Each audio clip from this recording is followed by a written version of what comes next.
DB অফিসের counter terrorism ইউনিটে আয়নাঘরের মতো গুম ও টর্চার সেল রয়েছে এবং সেখানে অসংখ্য লোকজন আটক রয়েছে বলে সামাজিক যোগাযোগ মাধ্যমে আলোচনা।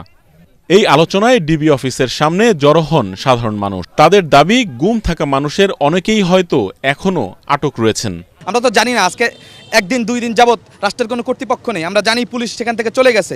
আমাদের ভাইরা কি খাবার পাচ্ছে নাকি মারা যাচ্ছে ওখানে? কেন তাদেরকে এখানে আনা হলো? আমরা এটার একটা সুষ্ঠু অবস্থান চাই, আমরা দেখতে চাই যে ওখানে কারা আছে। এজন্য আমরা এখানে অবস্থান নিয়েছি আমাদের দাবিটা প্রকাশ করার জন্য, শান্তিপূর্ণ অবস্থান। 2023 সালের অক্টোবরে আমাকে গুম করা হয়। আমাকে মাগরিবের সালাতের পরে আমাকে মসজিদ থেকে তুলে নিয়ে যাওয়া হয় এবং আমার চোখ মুখ বাঁধা ছিল, আমার হাতে হাত করা ছিল। আমি জানতাম না কারা আমাকে তুলে নিছে। তো পরবর্তীতে আমাকে প্রায় 23 দিন কোনো একটা জায়গায় একটা টয়লেটের ভেতরে আমাকে আটকে রাখা হয়। এরপর সেনাবাহিনীর সদস্যদের নিয়ে পুরো ভবন তল্লাশি করেন সাধারণ ছাত্র ও হেফাজতে ইসলামের নেতারা। ভবনের প্রত্যেকটি ফ্লোর এবং রুমে তল্লাশি করা হয়।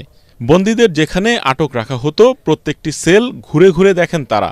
তবে কোনো আটক বা গুম হওয়া ব্যক্তি পাওয়া যায়নি। একটি পাজামা রয়েছে এখানে ঝোলানো, এই যে পাজামা, একটি গামছা রয়েছে এবং এই সেলে কিছু আছে।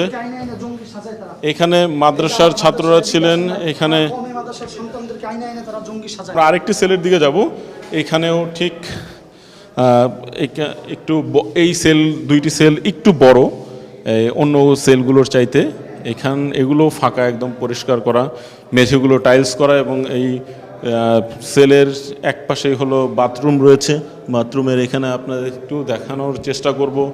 এখনও এখানে ব্রাশ, রেজার, একটি সাবান রয়েছে, একটি সরিষার তেলের বোতল রয়েছে। এছাড়া এইখানে একটি ক্রিম রয়েছে, এটি হলো অ্যানোস্টেট ক্রিম। এদিকে ডিবি অফিসে পরিষ্কার পরিচ্ছন্নতার কাজও করছেন সাধারণ ছাত্ররা।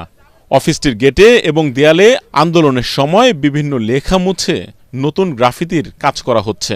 যে আমরা এই জায়গাটা সুন্দর করতেছি বা পরিষ্কার করতেছি, শুধু তা না, পরিষ্কার করার পর আমরা কেমন পুলিশ চাই বাংলাদেশে, নতুন বাংলাদেশের পুলিশ কেমন হবে।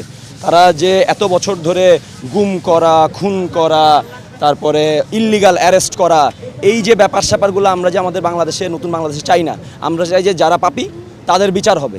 পুলিশ, ডিবি বা কাউন্টার টেরোরিজম ইউনিট যেন সাধারণ মানুষের কল্যাণে কাজ করে এবং ক্ষমতার অপব্যবহার না করে সেই দাবি তোলা হয়।